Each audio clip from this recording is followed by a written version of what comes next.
मेरे प्यारे बच्चों, वेलकम टू भारत क्लासेस। कैसे आप सभी? आशा करता हूँ आप सभी अच्छे होंगे, स्वस्थ होंगे और शानदार तरीके से अपनी पढ़ाई को कर रहे होंगे। तो हम लोग कक्षा 8वीं की गणित पाठ्य पुस्तक में प्रश्नावली 6.4 को कर रहे हैं और इसके अंतर्गत हमने प्रश्न संख्या 1 और 2 को अपनी पिछली क्लास में किया था। प्रश्न संख्या 3 को हम यहाँ से करते हैं। तो प्रश्न संख्या 3 दे रखा है कि निम्नलिखित दशमलव संख्याओं के वर्गमूल ज्ञात कीजिए। ये कुछ नहीं बच्चों, ये कागज यहाँ पे एम दे रखा हूँ कि 100 लाइक इस वीडियो को करना है। तो चलिए जल्दी जल्दी से लाइक करना शुरू कर दीजिए। प्रश्न संख्या 1 है कि 2.56 और इसका हमें वर्गमूल ज्ञात करना है। कि आप लोग बताओ कि 100 का वर्गमूल क्या होता है। ये तो आपको पता हो कि 100 को हम लोग 10 गुने 10 लिख सकते हैं। तो यहाँ 100 का वर्गमूल 10 होता है। ठीक है, ये तो आपको पता है। अब यहाँ से सिर्फ ये देखिए, ये आपको पता है, बस यहाँ से देखिए हम लोग इसे 2.56 लिखेंगे यहाँ पर। अब यहाँ से दशमलव हटाएंगे। अब दशमलव हटाएंगे तो नीचे में दशमलव के बाद एक और दो संख्या है, तो दशमलव के बाद 2 संख्या यानी नीचे में 100 आ जाएगा। अब हमें इस संख्या का वर्गमूल करना है। ठीक है, हमें इस संख्या का वर्गमूल करना है। नीचे में तो कोई दिक्कत नहीं है, नीचे तो 100 का वर्गमूल 10 आ जाएगा। तो हमें बेसिकली 256 का वर्गमूल करना है। तो यहाँ से कर लेंगे कि 256 का गुणनखंड करने पर, ठीक है, तो 256 का गुणनखंड याद करते हैं। 256, 2 एकम 2, 2 दूनी 4 और 2 अठी 16। मैं जब भी गुणनखंड बोलूँगा तो आपको अभाज्य गुणनखंड यहाँ से याद करना है। 2 छक 12, 2 चौके 8, 2 तिया 6, 2 दूनी 4, 2 एकम 2, 2 छक 12, 2 अठी 16, 2 चौके 8, 2 दूनी 4, 2 एकम 2।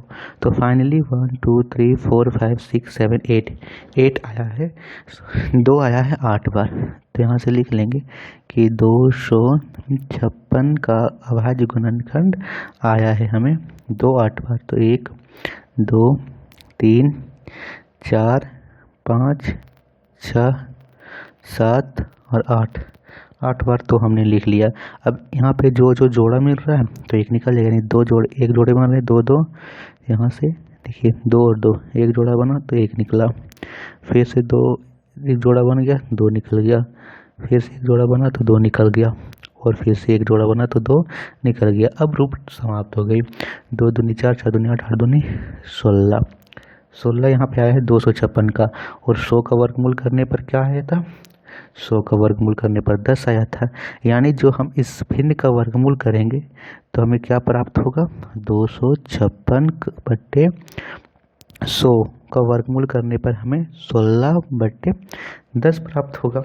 अब इस संख्या को भिन्न में लिख देंगे वापस। यानी यहाँ पे एक शून्य है तो यहाँ से आप एक यहाँ उपहांश वाली संख्या को लिखो 16 और यहाँ एक शून्य है, यानी इसके यानी पीछे से एक अंकों के बाद दशमलव लगेगा। 1.6 इसका उत्तर होगा। वैसे कई बच्चे इसमें कंफ्यूज रहते हैं कि दशमलव कहाँ लगाएंगे, पीछे से एक संख्या बाद लगाएंगे, पीछे से 2 संख्या बाद लगाएंगे। तो यदि आप इस प्रश्न को इस टाइप से करोगे बच्चों तो आपको किसी भी प्रकार से दिक्कत नहीं आएगी, क्योंकि यहाँ पे जितना भी शून्य रहेगा उतनी ही यहाँ पे जितना शून्य रहेगा यहाँ पे पीछे से उतनी संख्याओं के बाद दशमलव लगा दोगे। चलिए प्रश्न संख्या 2 को देखते हैं। 7.29 दशमलव हटाओगे तो फिर से 100 आ जाएगा। अब हमें 729 का गुणनखंड याद करना है। 100 का तो गुणनखंड 10 होता है, तो 729 का गुणनखंड करने पर ठीक है, 729 का गुणनखंड करते हैं। 3 दूनी 6, 3 चौक 12, 3 तिया 9। फिर से 3 से होगा 3 अठे 24, 3 एकम 3। फिर से यार 3 से जाएगा 3 दूनी 3 से 21, 3 नमक 27, 3 तिया 9 और 3 एकम 3। तो 1 2 3 4 5 6, 3 आया है 6 बार। तो कितना आया है? 729 का अभाज्य गुणनखंड करने पर 1 2 3 आया है 6 बार।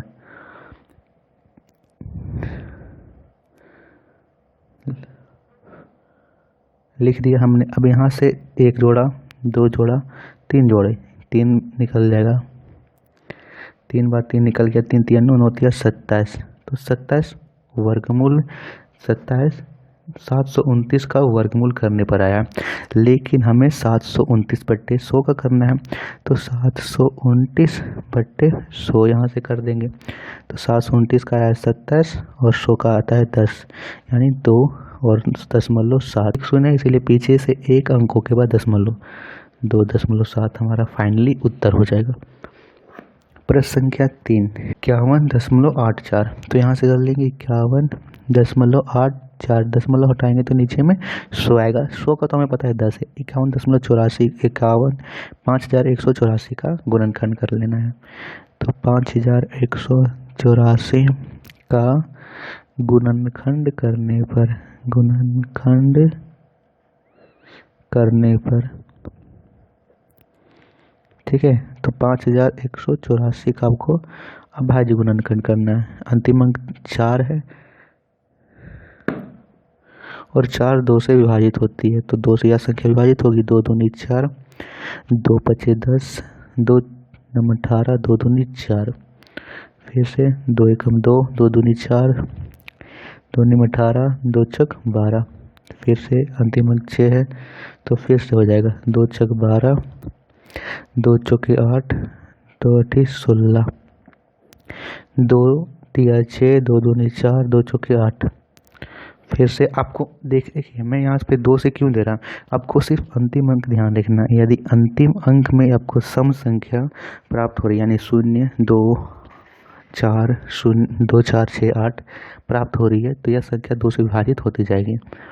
तो 2 एकम 2, 2 छक 12, 2 दूनी 4, 2 अठी 16, 2 एकम 2। अब अंतिम अंक 1 है, तो एक विषम संख्या होता है, यानी 2 से तो होगा नहीं। 3 से देख लेते हैं। 3 दूनी 6, 3 सत्ती 21, 3 नम 27, 3 तिया 9,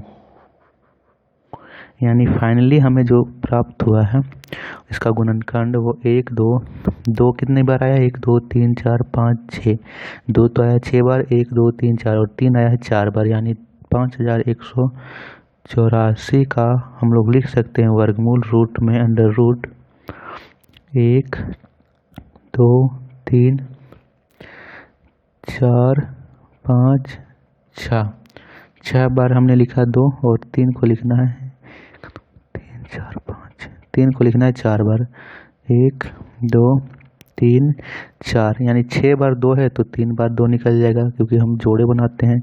और 3 है 4 बार, तो 3 2 बार निकलेगा। अब यहाँ से गुना कर लेते हैं। 2 दूनी 4, 4 दूनी 8, 8 तिया 24 और 24 3 72, तो 72 निकल गए यहाँ से। यानी हम लोग यहाँ से 5184 बट्टे 100 का वर्गमूल यदि करें तो हमें क्या प्राप्त होगी। यहाँ पे वर्गमूल छूट गया था, यहाँ पे वर्गमूल करें तो हमें क्या प्राप्त होगा, 72 बट्टे 10। एक संख्या बाद दशमलव लगाओ दोगे, यानी 7.2 हमें प्राप्त होगा। तो बच्चों ये था प्रश्न संख्या 3। चलिए अब हम लोग करते हैं प्रश्न संख्या 4 और प्रश्न संख्या 5। प्रश्न संख्या 4 दे रखा है 42.25, तो हमें 42.25 को लिखना है और यहाँ पे दशमलव को हटाना है। 42.25 हमने लिखा, दशमलव को हटाएंगे तो नीचे में 100 आएगा। अब हमें 42 को 4225 का गुणनखंड ज्ञात करना है। गुणनखंड करने पर कैसे करेंगे, अंतिम 4225 लिख लेंगे, अंतिम अंक 5 है, तो यहाँ संख्या 5 से जाएगा। 5 अठे 40, 5 चौके 20, 5 पचे 25, फिर से 5 से देंगे, 5 एकम 5, 5 छक 30 और 5 निम 45। अब यह संख्या केवल 13 से ही जाएगी, है ना।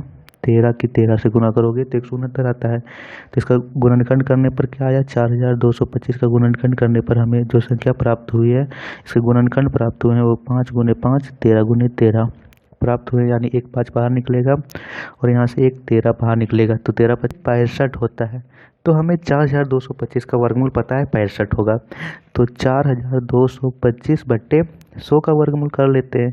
ठीक है, 100 का भी पता है कि 10 होता है, यानी 65 बट्टे 10 हो जाएगा। कितना आएगा? 6.5। आपका उत्तर 6.5 होगा। चलिए प्रश्न संख्या 5 को करते हैं। तो बच्चों प्रश्न संख्या 5 दे रखा 31.36, तो 31.36 लिखेंगे, दशमलव हटाएंगे तो यहाँ से बट्टे में 100 आएगा। अब हमें 3136 का गुणनखंड करना है। 100 का तो पता है हमें, गुणनखंड करने पर। ठीक है, तो यहाँ से कर लेते हैं। 3136 अंतिम अंक 6 है, तो यह संख्या 2 से विभाजित हो जाएगी। 2 एकम 2, 2 पचे 10, 2 छक 12, 2 अठी 16, 2 सती 14, 2 अठी 16, 2 चौके 8, 2 तिया 6, 2 निम 18, 2 दूनी 4, 2 एकम 2, 2 निम 18, 2 छक 12, 2 निम 18, 2 अठी 16, 2 दूनी 4 और 2 चौके 8 और 2 निम 18, सती 49। तो कितना आया इसका गुणनखंड? इसका गुणनखंड आया है 3136 का गुणनखंड आया है 1 2 3 4 5 6। 2 तो आया 6 बार और 7 2 बार, 1 3 4 5 6 और 7 आया है 2 बार। तो यहाँ से 1 2 3 बार 2 निकल जाएगा और 7 एक बार निकल जाएगा। तो 2 दूनी 4, 4 दूनी 8, 8 सती 56 आएगा इसका वर्गमूल। तो यानी इसका वर्गमूल करने पर कितना आएगा? 56 बट्टे 10, दशमलव हटाएगा तो यहाँ से 5.6 आएगा। आशा करता हूँ कि आप सभी को समझ में आया होगा, वीडियो पसंद आई हो, आपको चीज़ें समझ में आई हो तो वीडियो को लाइक कीजिएगा। और हाँ, किसी भी प्रश्न में किसी भी प्रकार का डाउट हो तो अपने डाउट कमेंट में लिखिएगा। इस वीडियो का टारगेट है 100 लाइक। देखते हैं कितने जल्दी आप इस वीडियो को 100 लाइक तक पहुंचाते हो। धन्यवाद बच्चों, अपने परिवार भारतोष क्लासेस को सब्सक्राइब जरूर कीजिएगा। Thank you.